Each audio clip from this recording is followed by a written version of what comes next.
Welcome to Wellness with John. I'm John Peters. These are resources to help you thrive. So, I'm a therapist who's been in practice for 26 years, serving thousands of patients. And in this video, I'm going to talk to you about why I strongly recommend a certain type of meditation for people when they are trying to deal with relationship issues. Stay tuned.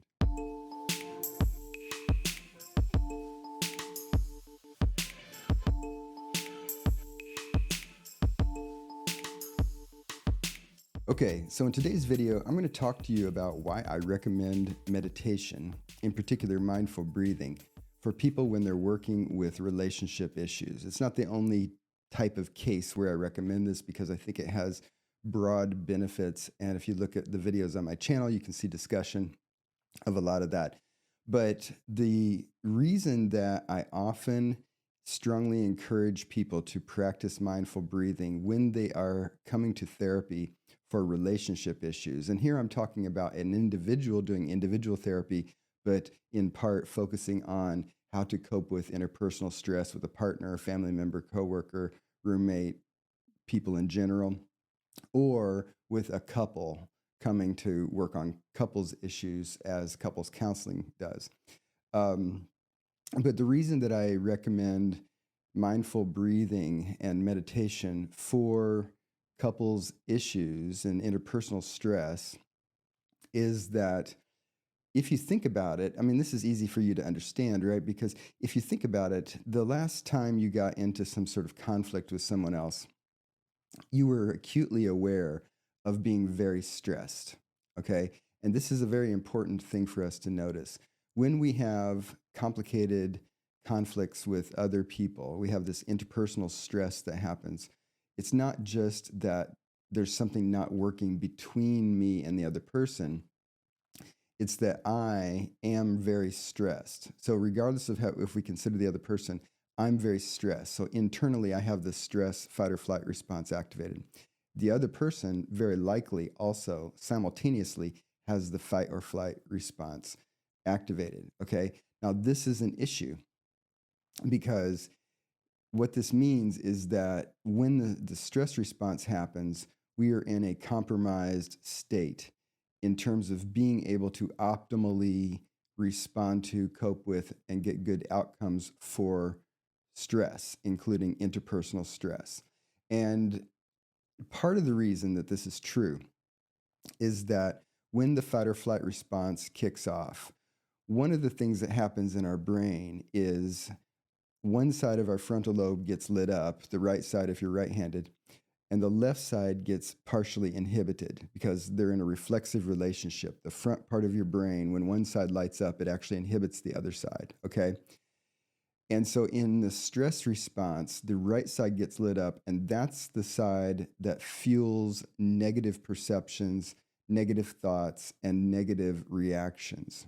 So in a moment where you're feeling very stressed, where you're feeling challenging emotions like anger, if we were to quickly beam you into a radiology lab and jam your head into a functional MRI, there's a 100% chance that we would notice that one side of your frontal lobe is lit up, the other side is partially subdued in activity. And this really matters because to the extent that the negative side is lit up, we're going to have negative perceptions and negative reactions. And this is very consequential in the complicated back and forth that goes on in any sort of complex interpersonal interaction. Okay? So, what I mean by this is that brain fitness matters because not only is it your state, like how relatively stressed or calm are you at the moment that you're having the interaction, but what is the capacity of your brain to be able to stay in a more calm state and to keep more of the positive brain online, right? Now, I wouldn't be talking about this if there wasn't such a thing as brain fitness, but in fact, there is, okay? You can actually do things to change your brain fitness.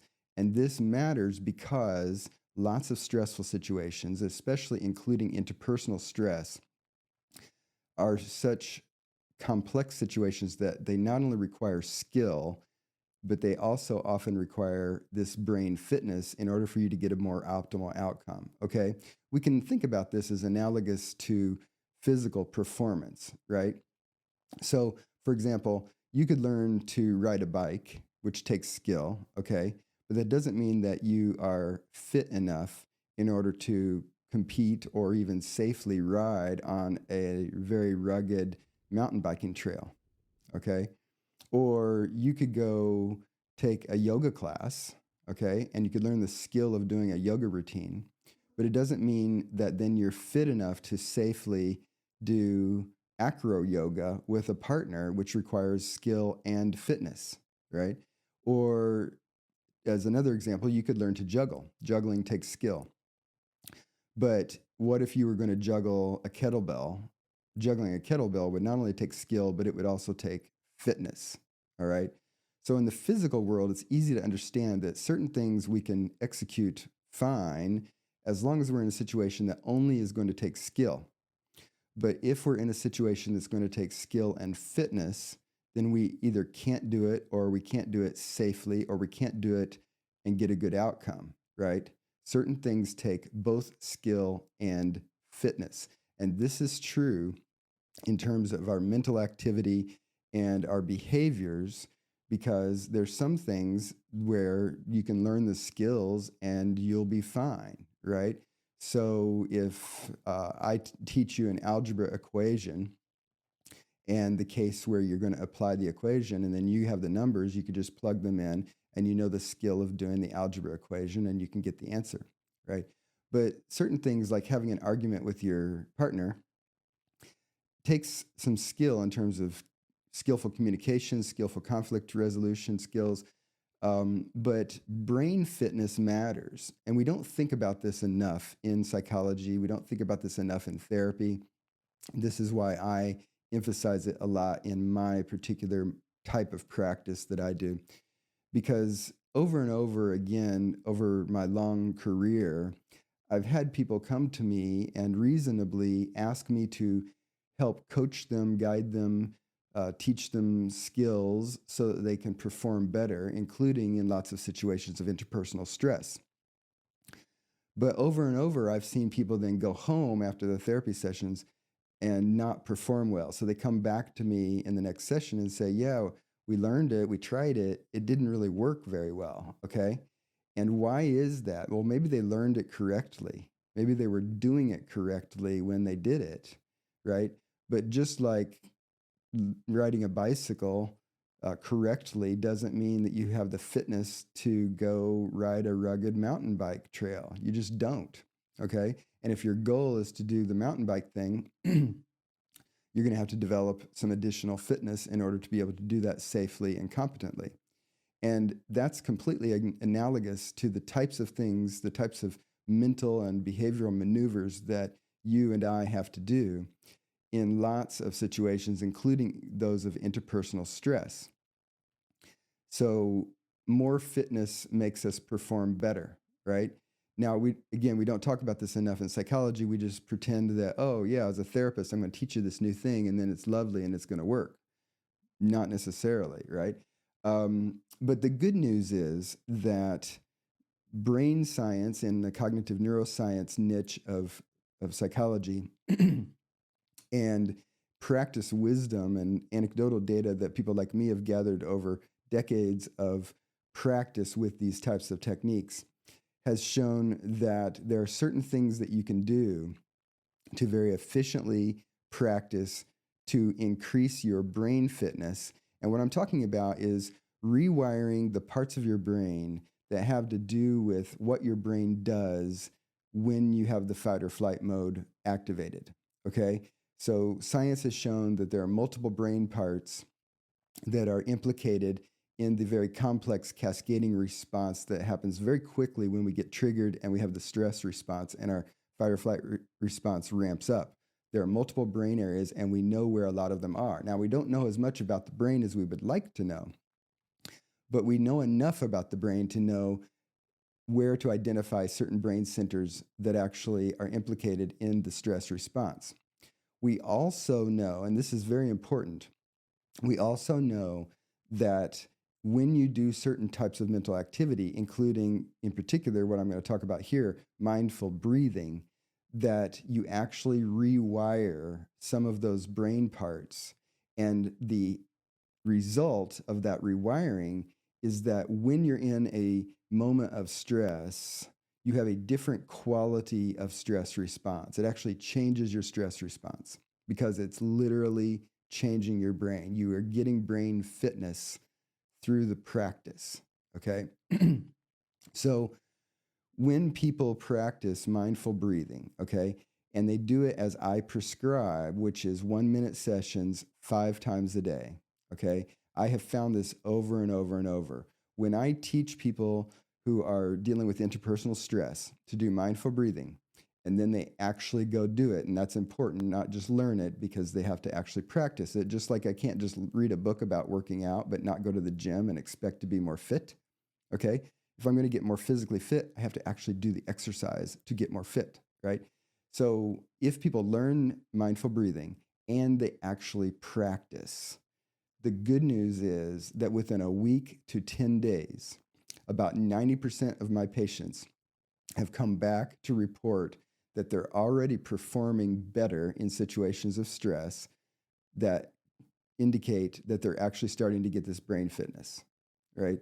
And to me, that's good news because it means 5 minutes of work per day within a week to 10 days is going to give you a dramatically beneficial result in terms of an improved type of stress reaction. And improved in particular to mean that your stress reaction is not going to derail you in the middle of a very complicated interpersonal interaction, okay? Because part of what happens is if person B, I'm person A, but person B says something that I think is stupid and mean and angry and whatever, I don't like it, within milliseconds, my brain is ramping up to the stress response. The negative part is lit up. The positive part of my brain that can be more constructive and calm is actually inhibited. And what I think is, this guy's a jerk. And then I say something that responds to that quality of perception, and I act like a jerk because I think they're a jerk. So I say something mean myself, and then we escalate, okay? So that's how the brain ends up not working for us, but against us in interpersonal interactions that are stressful, okay? If we can change our brain, and we can, which is why I'm making this video, what happens is that person B says something that I think is kind of jerky, but my brain structures are going to have a more moderate response, meaning I don't spike up quite as high, quite as quickly. And the positive part of my brain that I need to keep in play in order to have a more positive and constructive, optimal response to try to not escalate but have a good outcome, that positive part of my brain is going to stay more online, okay? That's part of the outcome of the brain fitness that you get through rewiring your brain through the practice of mindful breathing. And again, the good news is you get it in literally 5 minutes a day, and you're going to realize it within about a week to 10 days, okay? Now, again, this is not going to work because I sound convincing about it. These things don't work simply because you learn the skill. But if you want to experiment with this, what I suggest is I'll put a link up here to a video about how to practice mindful breathing, okay? If you want to see if that can help you have more constructive, positive, good responses to stressful situations of interpersonal stress with you and other people, whoever those people are, whatever those relationships are, watch that video and do 1 minute sessions 5 times a day and pay attention to the quality of your stress response. What happens when you do get triggered? Are you able to have a more positive, constructive response? Okay, that's how to get that brain fitness, because some situations rely on skill only, and that's fine. But some situations require skill, and you get better outcomes and safer, more positive outcomes if you also have fitness. Okay, I have learned this through 26 years of practice. I hope this is helpful for you. Please experiment and see what you think. If you get good results, please come back and leave comments on this video, because I love to get feedback about these videos, okay? If you like this video and this type of content, definitely hit the like button below. And if you have yet to subscribe, definitely subscribe. And if you find this or any of the videos helpful on my channel, you can help me grow my channel by reposting on your social media. I always appreciate getting to a wider audience. So thank you for joining me today, and I'll see you in an upcoming video.